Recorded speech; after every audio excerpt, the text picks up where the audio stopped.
because I was not expecting Kapil to call me up at that time, because I was the junior most in the team. And we had very senior guys actually playing in that game, which I thought will definitely come and bowl the last over with their experience. But Kapil had lot of confidence on me, and he called me for the last over and just told me, try your best. It's 11 runs in the last over, and the way Javed Miandad was hitting, because if we see the statistics, in last 10 overs, I think so Pakistan got me about 110 runs. That's found a gap, and that's going to be 4 runs.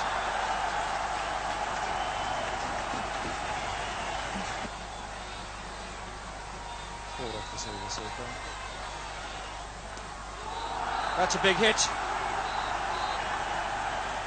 And well picked up by Maninder Singh. That's a 6. A glorious 6.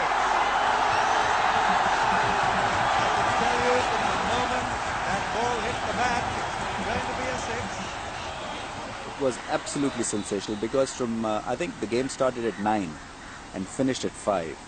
From 9:05 till 5:05, India was winning, and we were down and out.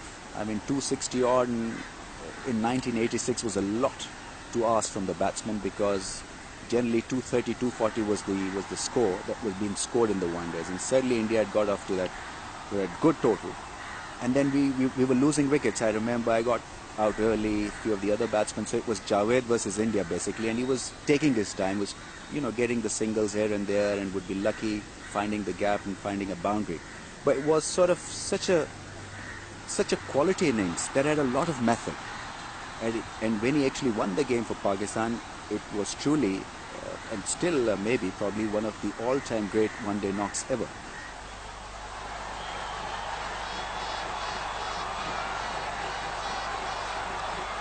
And that could be 4 runs. Yes, it is. A classic shot by Miandad. And this is what Miandad can do. Why he is ranked as the finest player, one of the finest players in the game today. Suddenly, with a blaze of hitting, he's brought everyone to his feet.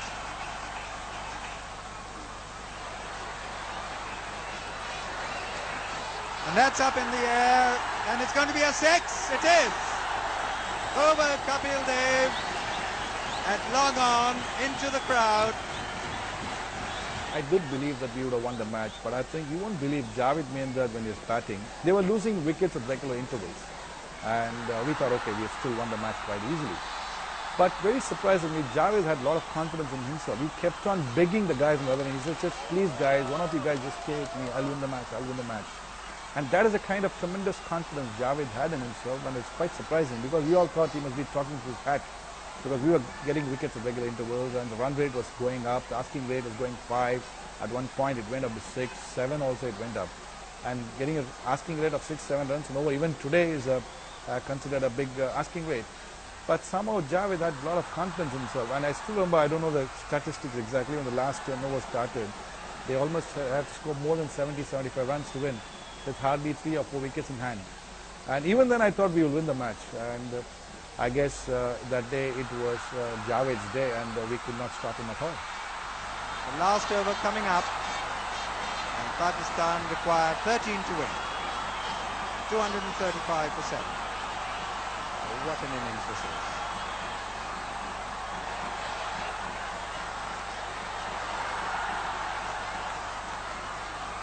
And they're coming back for the second. It's going to be a run out. Wasim Akram is run out.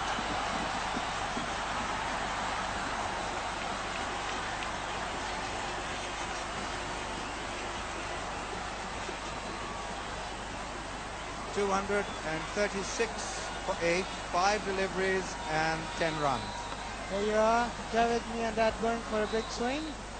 Obviously looking for a 4 or a 6. Unfortunately went straight to Kapil Dev, fielding did mid on, picked up, down, and Javed went for second, just in order to get his strike. Although he knew the risk is there for Akram to get run out, but he was prepared to take that risk.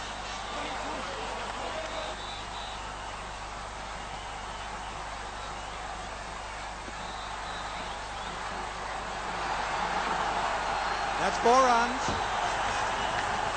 4 deliveries left.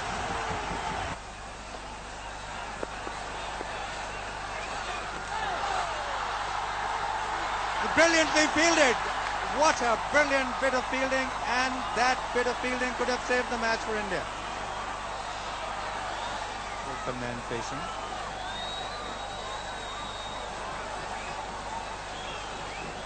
Bowled in. Cross-batted shot.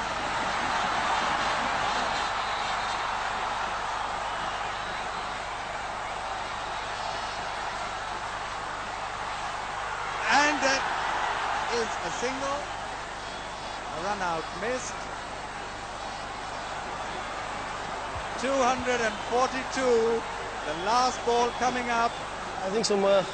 Mohammad Azharuddin had a full opportunity that day, and I really cursed him when I went back to the hotel on the 5th ball when both the players were standing on the middle. He has to just throw the ball in my hands, and that was the end of the story for Pakistan. A run out missed. But Pakistan had to win that game in that exciting manner. That was the reason a fielder like Mohammad Azharuddin missing a direct hit only from 5 yards. He has to just underarm, put it in my hands, and thank you very much. I think somebody was missed. I think Tausif was missed because Javed wanted to get to the striking end. So I think he missed a pretty sitter kind of a decision that could have won India the game, because it was just about 5 or 6 meters away from the stumps. He had to just aim it to get rid of Tausif. I feel for the boy. Imagine if I am bowling at the last over and if this could happen to me, and what would happen to me in Pakistan. The people must have gone after me. But I can imagine Chetan Sharma, great bowler. He did very well for India. He just had one bad game, one bad ball. Roger, when he stopped that ball, the previous delivery at short fine leg, which everybody thought was going to go for a 4, he dived and stopped it. We thought it was our day, we were going to make it. Though Pakistan were getting closer, and then we missed a run out when Azharuddin missed a direct hit. So I thought that, we are there and around, we are going to win this game. But when Javed Miandar hit Chetan for 6 of the last ball, it was very disappointing, because, you don't like to lose to Pakistan really because of the traditional rivalry, and everybody in the country is expecting you to win against them. And we had almost won the game. It was Javed Miandar single-handedly took it away from us. It was very painful, but then it's part of the game. Two teams are playing. Whichever plays better wins on the day. I shouldn't have, because he was expecting a block call delivery and he was ready for it. Instead of it was a block call delivery, it was a full toss, a low full toss, where actually nowadays the bowlers are bowling those balls and successfully going through with it. But that was my bad luck. He really connected, because you have a player like Javed Miandar in front of you, one of the best cricketers world has ever produced. And that's why he's been called the best, because he sensed me before I would have bowled that ball. He knew it's something, it's a Yorker length ball, and he was standing open chest in. I could see him, he's standing open chest in. I stopped in between, went back again, thought I should bowl a short delivery, changed my mind. At the last stride, I changed my mind. I think so. Everything went wrong there only, because I changed my mind on the last stride. And that was too less a time for any bowler to change your mind at that time. Because I was so scared, because I never wanted to lose this match for my country. The two players having a word with each other, and the crowd waiting patiently and anxiously for the last delivery of the match.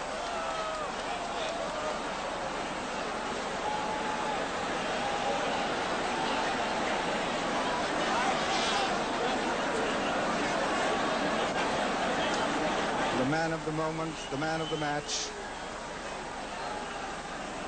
the man who could bring victory to Pakistan, and the man who stands between India and victory.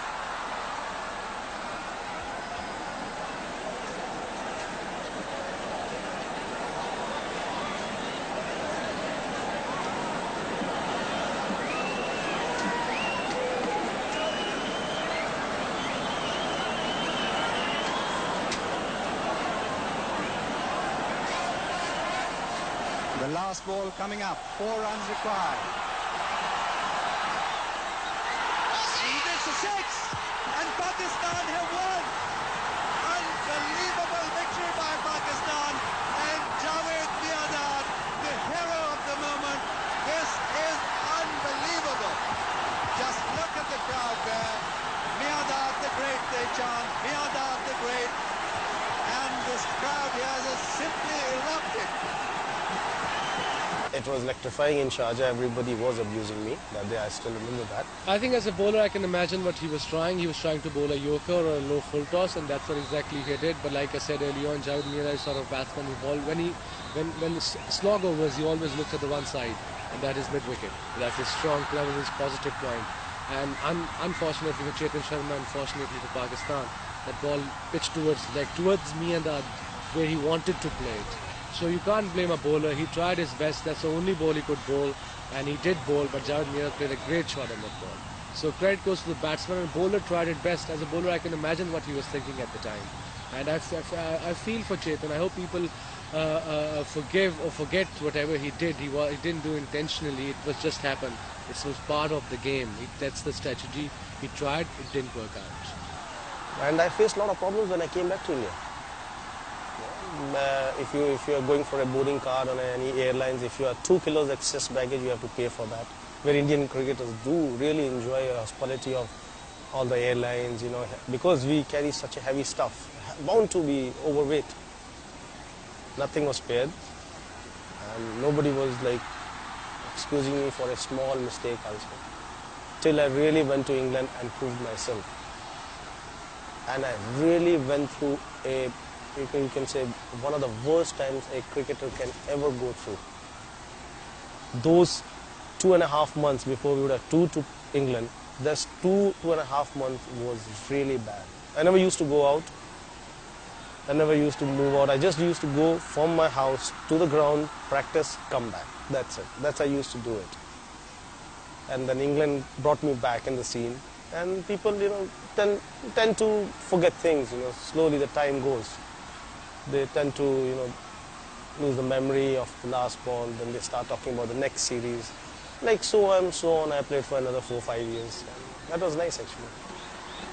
You can't go for the last ball. What about the before when we were 4 down for something run and chasing 260? So you have to blame to everybody. Okay, how we went on that stage. We shouldn't have gone that stage.